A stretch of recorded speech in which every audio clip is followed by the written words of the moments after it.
Alright, welcome back to our slides on classes. Let's keep on trucking. So yeah, we learned some cool stuff. We learned how to make types with operations inside of them.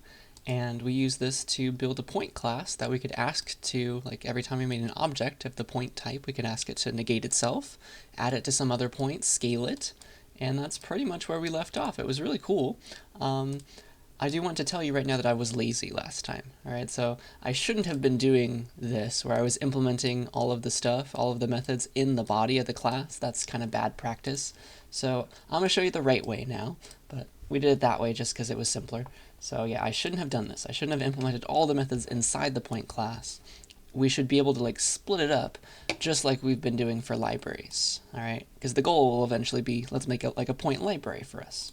It'd be nice to split up that declaration into like a header file that declares everything, and then a CPP implementation file that implements those methods. All right, so let's do that. Let's start with that in the same file, and then we'll expand it to be like a point library and then a main function that uses the library. All right, so yeah, the second you do that, I'm going to show you something. Let's just get started. All right, let's get started and try that.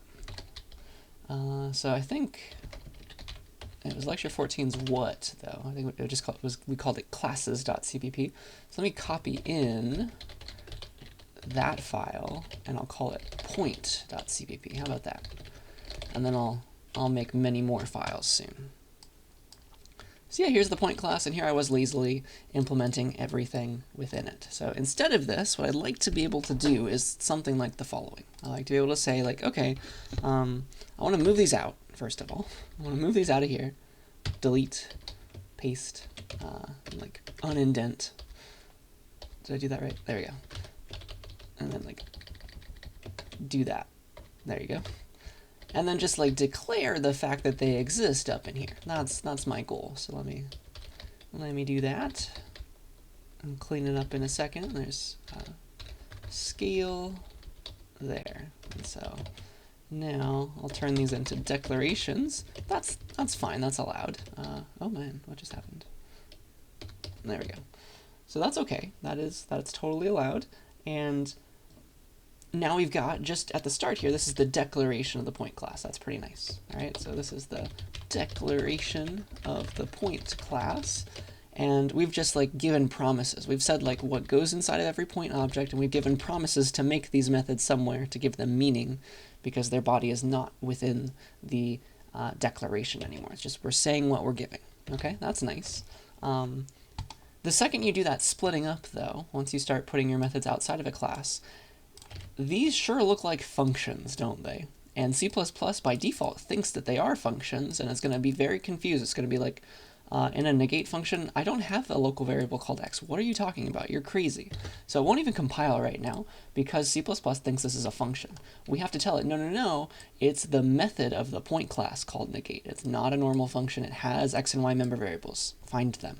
All right, so to do that, we have to like be very specific about the name of our method. We have to prefix in the implementation. We have to prefix everything with the name of the class. We've got to say name of the class, colon, colon, so point, colon, colon, negate. All right, so these two dots, I want you to read that as like an apostrophe S. All right, it's part of the point class. It's part of that type. It's not just a normal function. All right, so instead of this, I'm going to say this is not just a negate function, it's points negate method. Point, colon, colon, negate. That's where it lives. And then it finally understands, oh, it's a method. It's really called, this one's called point add, right? The return type is still point, that's fine, but the name of the method, you have to be very precise now. This is points scale method, okay? And now it's happy, now it will compile. It's like, okay, I understand that these x's and y's exist because this is a method of the point class. I get it. That's what it understands after we do that. And so these, all these here are implementations now. This is the implementation of the point class. All right, that's what's happening down there. And then of course we have main. All right, I hope that makes sense. Are there any questions about that? Please let me know and yell at me. Come to office hours, but this should work now. Point dash o, call point again. Everybody's happy. It compiles. It runs. It's cool. All right, so everything's separate. All right, so just the declaration, just the implementation. But you gotta prefix it now, and then you can use it as you have been using it. Yeah, so now let's make the header and the CPP files. So here, we're going to need a header file for the point library. I'll call it point.h. And remember our header file guards. And what I'll put there is the declaration of the point class. Just this part, right? And so that'll go here. There it is. Awesome. And then point.cpp will define everything, it'll implement everything, and then we'll have a main.cpp that has the main function. Okay. So here, let me steal that, because that'll go in the main file, along with the main function itself, which was down here. There. So cool. So there's my main function file, and we need to include our library now. Include point.h. So that's where it lives. It knows about the class there, and it's happy. What else? What else? That should do it for those. And then the header file is good. Happy. It declares everything only. Then finally the implementation file. The implementation file, now you finally get to know why we have to include. It's customary to include our header file. We need that here. Because otherwise this file is I have no clue what point is. I never heard of that before. So you got to include your header file. So that's where the declaration of everything is. Then it understands oh yeah, there is a point class. I get it. So we'll copy and paste it into here. So that's why you need that. Okay. And so then we have our implementation, and it's happy. It should just compile. We got our 3 files now. We got the main file that includes the library and uses it. And then here, I'll split screen it. We've got the implementation of the point library, and here's the declaration of the point library. It's just the class declaration. Okay. So all those things working together. We got these 3 files, and we can compile them by giving to G++ all the CPP files, and we can call it point again. Bam. And it's still happy. All right. So I hope that makes sense. And this will be a good program to study for sure. Now we've split up. We've done it properly. Okay. Next, I want to talk about, I promised, right, this public right here, this thing. What in the world is that doing? I told you before that it means just we're giving the user access to everything below this, which didn't probably make a lot of sense. I need to show you that in the context of something else, and then it will make sense. Okay? So yeah, just public colon, what I mean by that is everything below it is accessible to the user. They can use it in main, for example. All right, I'll show you what I mean by that soon. But let's have a slide on that. All right, so public implies the existence of private. So let's talk about that. All right, so by saying public, we told everybody about everything. We're not hiding anything. We gave complete access to all of our methods and member variables, because that's everything below public, right? All of our member variables are public, all of our methods are public. That means anybody can use them and access them, right? It's visible to the user outside of the implementation. So we, as the implementers of the class, like in point.cpp, of course we can talk about our member variables and do whatever we want, call any method. What public means, though, it's talking about people who aren't us, people who are not making the class outside of this implementation file. It's like main. Main is just using point. It's using the library. By giving all these things as public, that means the user can access .x, .y. They can call the .add, it's all accessible to them. That's what that means, all right? So sometimes we like to hide stuff from the users, only some things, we want to keep things just for us, just the implementers of the class, so that nobody else gets to mess with certain pieces of our objects. And for those things, we'll make them private, all right? Here's a good example of why you might want to make something private. So here's your main function. This is outside of the class, of course. Outside of the class implementation. Let's say we want to use our class point. We make a point p. We can set it p.x equals 42. And then we can call p.negate. P.negate. So all those things were marked as public, and that's why they're accessible here. All right. P.negate. So for example, on this line, you can ask for the .x because x was a public member variable. All right, so this .x is accessible to us, even though we're outside of the class, because it was public. All right. So there's that. And it might be the case that you don't want this. Maybe you don't like the user having the ability of changing your member variables, because what if you wanted to make a class like this? Maybe you wanted to make a class where your points can only be in the first quadrant, like over here is okay, but over here is not at all okay. Does that make sense? So if the user were allowed to do something like this, they can come along and be like, oh yeah, p.x is -42, and like send your point over to here. You see that? If you didn't want that, you shouldn't give them control over setting their x to anything at all. You kind of see where I'm going with that? So if you disallow that kind of setting, just like willy-nilly, you can have some control over your objects and what they hold, all right, and what you can do with them. So those kinds of things that you want to hide from the user, only for you, the implementer, you make private. All right, I'll show you that soon. But that's a good example of why you might want to do that. So before we get there, though, I want to start talking about testing our classes, because that's another thing we can test, of course, right? So remember, for unit testing at least, what we do is we just write a tiny little program, a little mini unit test to check some tiny piece, maybe a method or a combination of a couple of small methods. And so, yeah, you write a mini program, and then you think about what should happen. You run the program in your mind, right? And then you, like, after doing that, you know what should have happened. You know what it should have done, which means you now have things to compare against. All right, so you'll compare using that assert true function or something like that to see whether what you actually got back from your method calls or whatever gave you what you expected to see. All right, I hope that makes sense. So let's always compare what you got with what you expected. You got to run it in your mind. And so let's make some tests for negate and for scale. So let's think about like a good test for negate. Let's make here's an example test, maybe like make a point, mess with it, mess with the x and y, set it, p.x equals, I don't know, 42, p.y equals 43. So make an example point. And then what does that look like in memory? We've got a p with x's and y's. That holds 42 and 43 now in memory. And then if we called p.negate, what should we expect to have happen?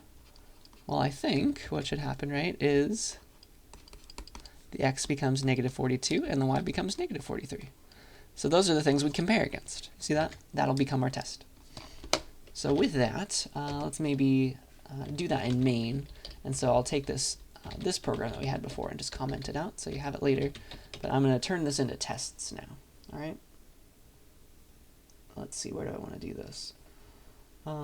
Yeah, so maybe I'll make one called like, just turn it into a function. I'll call it test negate, and then here is where I'll make that test just as its own little function.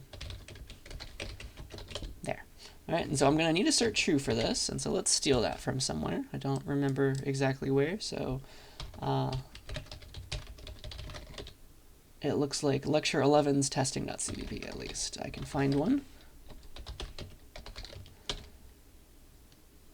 So let's take it from there. Thank you. And so there's my assert true. I'll need the string library for that to use that. And now we're home free. So let's use assert true now to create a test for negate. We'll do exactly what we had here. All right. We'll make our point. We'll set its x and y to 42 and 43, because why not? Just some values that we understand that we have, and then we'll change them with p.negate. Hey p, go negate yourself. And then now what should have happened is x and y should hold -42 and -43. So we can go and test that now with assert true. We can say, all right, p.x should now be -42 and p.y should now be -43. What should we call this test? We'll just call it negate. There can be our test. Does that make sense? And so we're running that in main. Let's see if it works.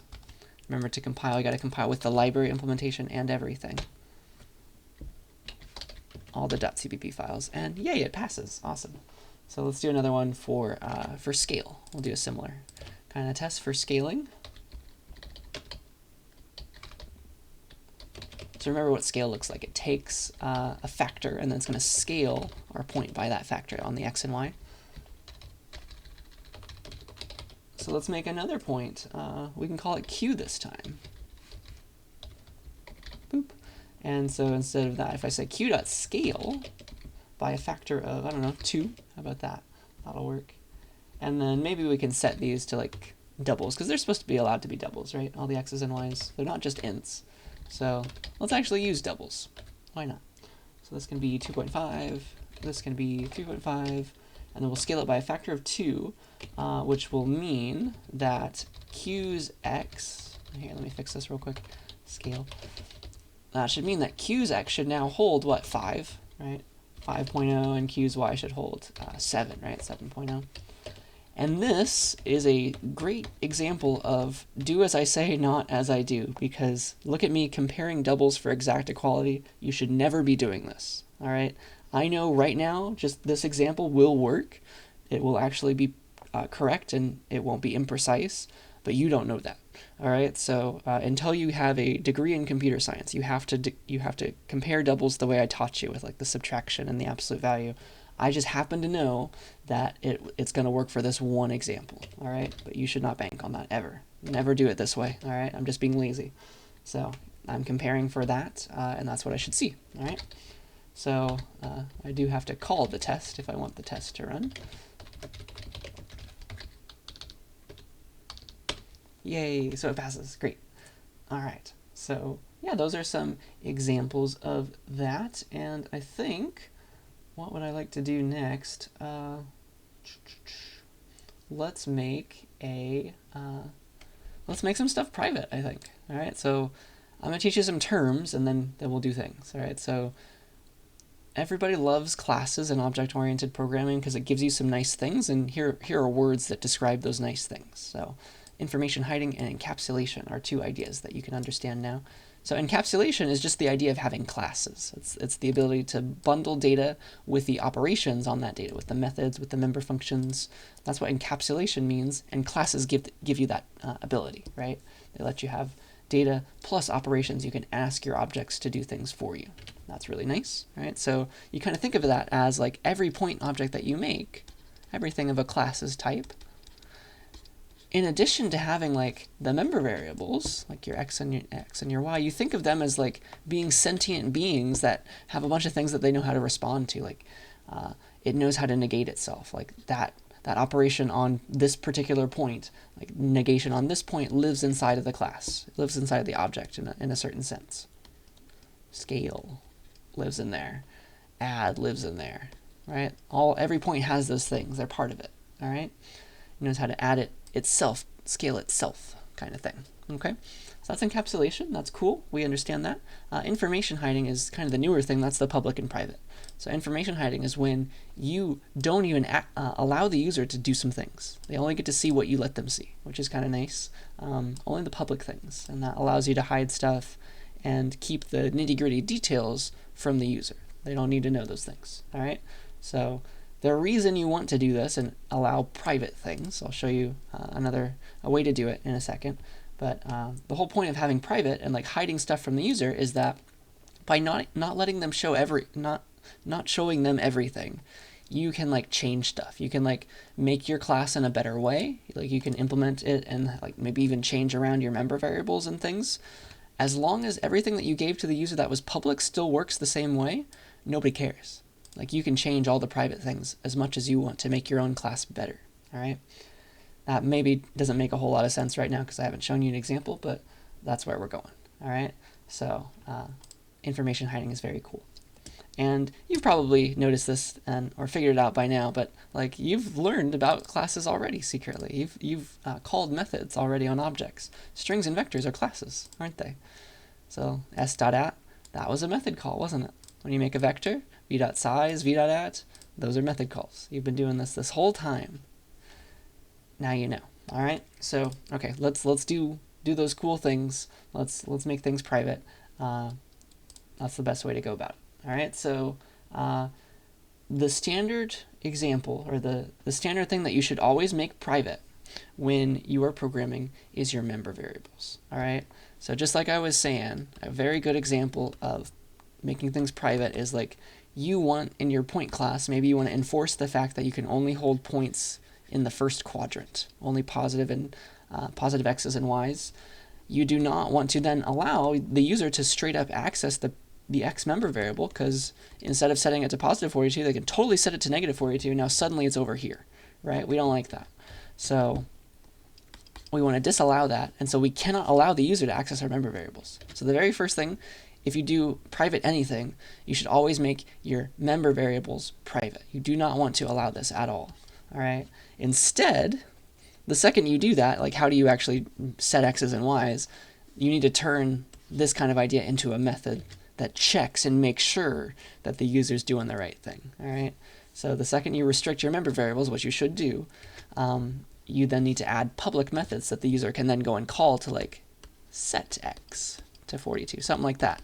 Because you have control over the method, right? If the user called it with negative 42, you can just disobey them and be like, nope, sorry, I'm not going to do it because you gave me a bad value.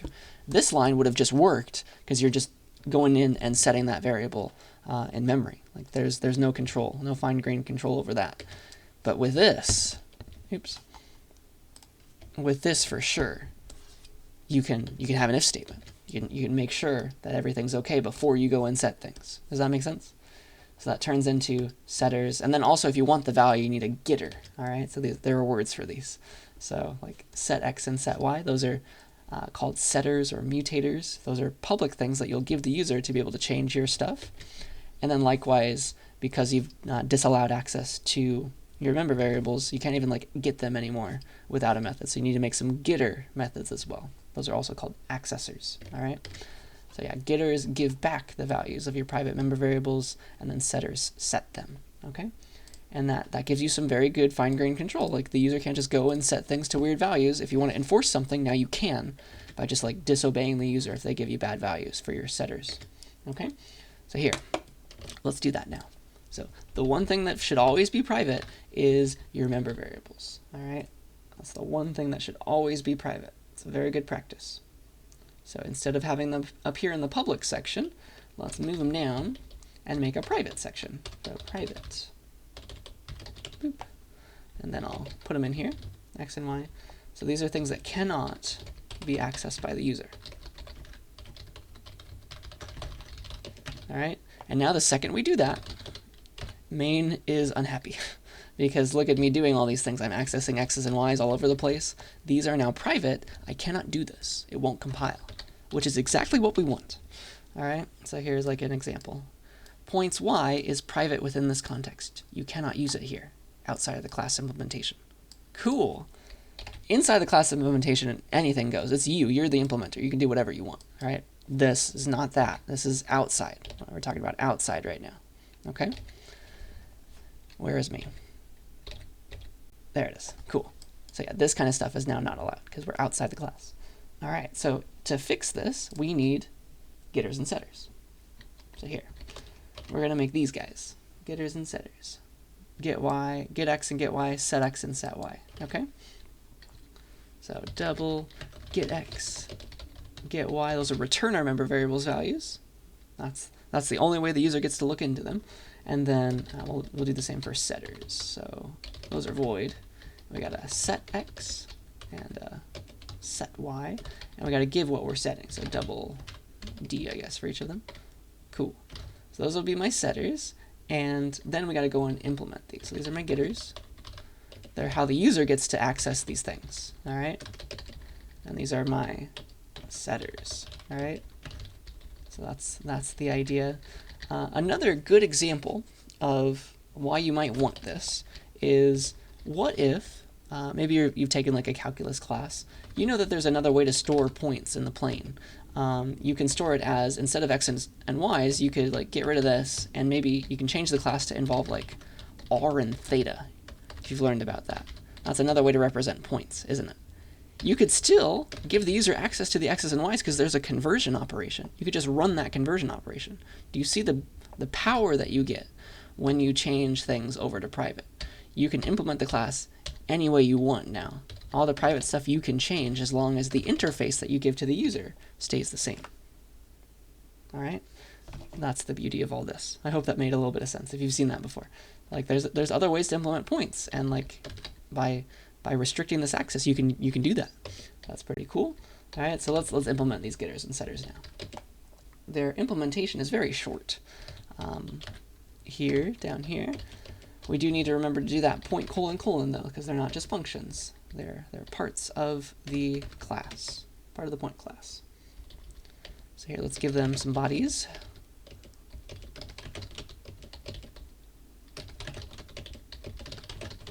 And then the getters are very quick. It's just like return my x member variable. return my y member variable. But these are not functions, they're class, or they're methods. So it's point colon get x, point colon get y. Sorry if you can hear the plane flying straight above me. Let's see. So those are those implementations. And then for the setters, it's just like, all right, make my x that, but I only have an x if I'm part of the class. So remember that this is a method. Point set x, point set y. My x is d, and then my y is d. Okay? So that, I think, is what I wanted to say there. Those are my getters and setters. And now I can use them in main. Let's see, what do I want to show you? I'll show you these, like the declarations, and then I'll show you how I'm going to use them. So here in main now, we got all this. So instead of this now, it's going to be set x, p dot set x to be 42. Do you see that? I hope that makes sense. So instead of that, it's going to be this, p dot set x, and give 42 as the argument, and that's going to take care of doing the setting for me. Okay? Same with this one, p dot set y, 43. And yeah, so that was instead of this, right? Let me keep those there just for fun. So that's what that turned into. You see that? Negate was always public, that's still public, that's fine. And then these ones will still not work. Even these just need to get the value out, and so we'll have to change those to be a use of the getters. All right, so this is p dot get x, make sure that's holding 42. P dot get y, make sure that is holding negative 43. Okay, I hope that makes sense. So that's those. Let's see what else. And then the scale as well has the same problem. So here, instead of q dot x equals something, it's q dot set x to that thing. So that's going to go like that. And then q dot set y here as well. Set y, and boop, just like that. Scale was always public, it's happy. And then these need to be getters. So p dot get, or sorry, q dot get x, and then get y. Make sure that that is 5, make sure that that is 7. Okay, I think that is it. That should do it. And everything should still be the same. Still compiles, still runs. Nothing's changed. It's just we've restricted some access, which is very good for us. Now we have control over what the user puts into our objects. All right, that is very, very powerful. I hope you see that. So yeah, that's making things fancier. What next? Let's next talk about const. So there's so many things you guys can do with const. You can make it a constant variable out of it, right? Those are just constant values that can never change. I've told you about const for parameters, like this, for references. That's where you normally use it. That makes it so that you can like get the memory savings of the reference, but you're not actually going to be able to touch the memory. Like you can't mess with it, but you can see it, you can use it, but you cannot change it. There's one other way you can use const. You can mark your entire method as const, and what that will mean is you do that when you don't want your method to be able to touch any of its member variables. All right, that's the entire idea. So there's something called const for I don't want my method to ever touch my member variables. Like it should just be allowed to use them, not to change them. All right, and to do that you put const at the end of your method. All right, it's very interesting. And that's very helpful because that just like restricts an entire class of errors that you can have, because certain methods are not allowed to, right? They should not be allowed to change things. They should just be allowed to look at things. What are some examples of methods here that should only be allowed to look at my member variables but not to change them? Do you see any? These for sure need to be able to change my member variables, so I can't mark them as const. But these, they just need to look at them, don't they? So these I can mark as const. Does that make sense? So every getter, for example, should be a const method. And the way you say it, the way you declare it is like you take what it has, double get x, and then instead of a semicolon, you put const at the end. It looks like it's in a weird spot, but you'll get used to it. You put const right there, and that marks the entire method as const. It's not going to allow you to mess with your member variables. And so we call that a const method. All right, so let me show that to you. I'll just put it right here, right? Sorry, not there, but here, const const. You see that? So there's that. Are there any others? Any of these? Negate needs to be able to change things, doesn't it? Scale needs to be able to change ourselves as well. But add's giving you back a third point, isn't it? It's not messing with us, it's just using our own stuff. So add as well can be const. Do you see it? So with that, we now need to change the implementation. So point.cpp, up here, you got to put it in the implementation as well. You put const there, so we marked it as const, and then these also need to put const right here. Const. And by saying that, we get some very strong guarantees. Watch. Whereas before, you could have done something like this. You could have done something like, let's see, like right here. You could have said something like y equals 42. Without the const, that was allowed. That would have compiled. Watch. If I get rid of it real quick. That's totally allowable. You see that? That's disgusting. Instead, when we add the const, now we're going to get a compiler error. It's going to enforce the fact that we cannot change things. You see that? So yeah, that's beautiful. Error, assignment of member points y in a read-only object. So const just makes your entire object read-only for a second. You can only look at it. You cannot change the things. So that's perfect. All right, so this should not be allowed. And we can make it not allowed with const. All right, so that's the beauty there. I think that's what I wanted to say for that one. And so now it's still going to work. It's just we have some very good control. We have some good guarantees about like the fact that this can never change anything. And now we don't have to write as many tests, right? So that's very useful for us. I think that's what I wanted to say there. And yeah, just going back to that example of like private and not allowing this, just that fine-grained control that you get in a setter, because here's some kind of the thing that you could have done like in your setters. For example, you could say something like this. If you want to control the fact that your points can only be in the first quadrant, like for your set x and set y, they have to be positive, you could have done something like this. You could have said like, all right, if the value that the user gave me was negative, sorry, I'm done. I'm not going to do anything at all. You can just say return in a void function or a void method to just get out of it and give back nothing and don't ever run this line. It's kind of like a break as far as functions go. You could do that. Do you see how much control you have? And you don't have that kind of control in a line like this. That's very neat. All right. So that's kind of what I was trying to say for that slide.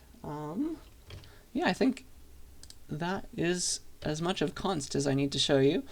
So I've shown you a bunch of rules now. All right. So here's the point class's declaration. Here's the implementation of the point class with some new things that we added. It's very fun, very cool. Stare at this for a second. See the kinds of things that I did and changed from last time when I was being lazy. So these are all nice things to have in object-oriented programming. These are like the rules you need to follow. Here's an example class now. All right, I've made some mistakes, or I've not followed the cool rules. Please try to fix it. Take a minute, pause the video, type this out, and change it so that it follows those guidelines that I was talking about today.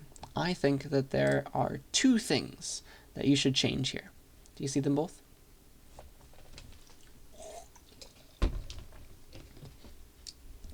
All right, so yeah, what do we get right now? Do you see it? So this blah, every blah object, when you make one, it's going to have an x member variable. See that? That's a member variable declaration. So it exists, and you would like it to like not be able to be changed by the user, right? You want to make sure for all your member variables they should always be marked private, right? So instead of doing something like this, b.x equals 42, to do this setting, we want to disallow this because maybe we want some access control and like we want to make sure that x can only hold certain ranges of values. So we want to turn that into like a setter call.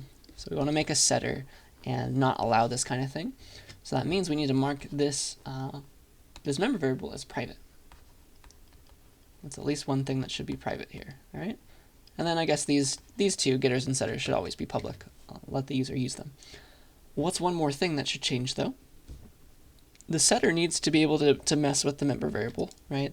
With the x, it's got to change it. Should be allowed to do that. But the getter should not, right? So the getter should be marked as const, okay? And that that will now follow the guidelines, const.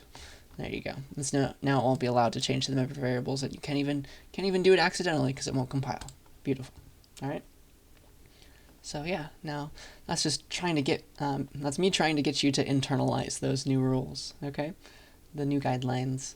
So with that, we have a big long example. It's very fun. I think there's one last thing that I want to do and talk about. This is a very common error that I see with students in CSCI 40 first learning about classes. So here is an example that does not work, and we'll talk about it in great detail. All right, so this is, let's say that we want to add a reset method, make it public, add it here in the point class. That's fine. And what reset should do is its job is to set the x and y member variables to like zero them out, reset them, I guess. So that's the job of this method. There's something horribly wrong with the implementation of this method. Just this code right here. There's something horribly, subtly wrong with it. Do you see it? Pause the video, look into it. Try to type it out. But something's horribly wrong. Can you find it? It's very subtle. It's not going to do the right thing. All right. So, yeah, let's find it together, even if you don't see it. But this is really subtle, and this is a very, very common error that I see CSCI 40 students make. So please pay extra attention. Make sure you don't do this, because it's very hard to track down. All right, it looks right, but it's really not. So let's see. Let's add the reset method.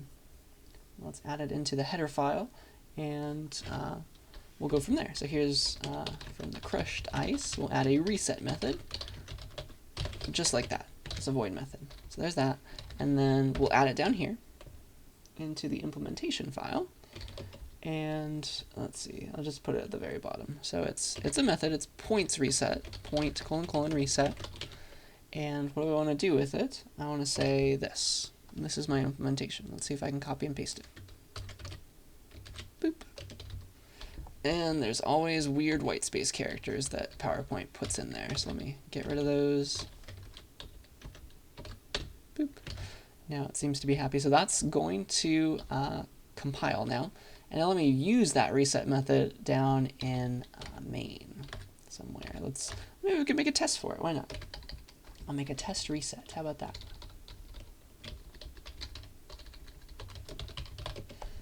I think that'll work out just fine. So here, let's implement it. What's the best way to go here? So let's steal this guy.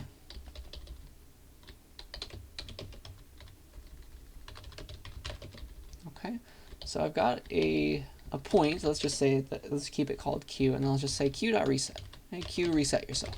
All right, and then what should have happened, right, is the x's and the y's should be zeroed out. Zero them out, and I'll call this reset. That'll be the name of my test. Here, let me move this over so you can see it all. There's the relevant code, right?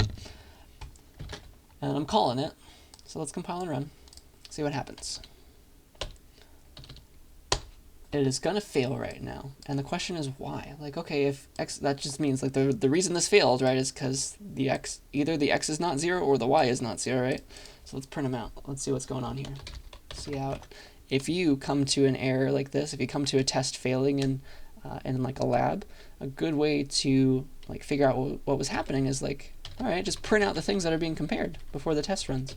It's like, all right, if x's and y's are wrong, so let's print out the x's and the y's. So see out q.getx, and like a space, q.getY, and a new line. All right, if it wasn't 0, 0, what was it? Ooh, it was still 2.5, 3.5. And so neither of these lines did anything at all. Do you see why? Do you see the secret? All right. Let me draw now. Let me draw what's happening if you still don't see it. All right, there's one last thing I can do, and then I'll give it away. So those two lines did not do any actual setting of the member variables. Why? Do you see it? It has to do with the word scope, the scoping example that I talked about a while back. Main. So what happened in main, right? Main called, let's say that pretend that we were here. Main is calling test reset right now. What does test reset do? It made a point q, that was one of its local variables, that was its only local variable, and that q's x and y held 2.5, 3.5. Yeah, that's supposed to be a 3. And then we called, eventually, q.reset, and this did nothing. Let's talk about why now. So, okay, q.reset, I'm gonna call this, I'm gonna draw this in green and everything that it owns in green, because you know that some interesting things happen when you make method calls, like the names of your member variables. If you just say them by themselves, they get access to like whoever's memory that was. So that particular object is alive there. So this was reset, it just got called. And what does reset own? So we jump up to the reset implementation, like we get to the opening curly brace, and so what is alive right now? If you were to say x and y in reset right now, you'd be getting this x and getting this y if you messed with it, okay? So why did it not change then is now the question, and here's the answer. These lines right here, the word double is the culprit. Whenever you say the name of a type, that creates a brand new variable. Do you see it now?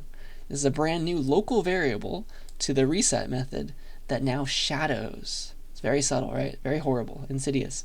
It's now shadowing the member variable, also called x. So what just happened is, all right, before you said anything like x was going to be fine, but you just said double x. That made a brand new x local variable here, and you're like, all right, that holds 0. Same with the y. You made brand new local variables to the reset method. You've just shadowed these guys. You had them before, you now just lost them. And now when reset returns, these local variables go away. It's like you did nothing at all. Do you see it now? So these, just get rid of the double x, double y, because what was working before, these setters, right? Just like use the thing you already have. Use the thing you already have. Don't make a new thing that will shadow it. Do you see it? That's the trick. All right, so that's the problem here. Let us talk about that. Let's mark this up. So yeah, this was wrong. The following code creates new local variables. Disgusting, right? Disgusting. And those local variables were called x and y. New local variables called x and y. They shadow the other ones.